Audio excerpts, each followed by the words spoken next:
Það er ok. Byrjum á að draga.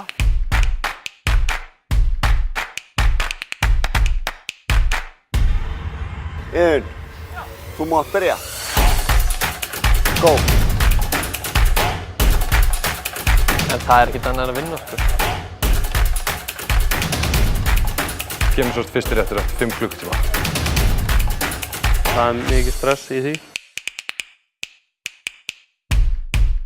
Ég á brons og ég á silfur og ég er bara komið til að sækja eitt.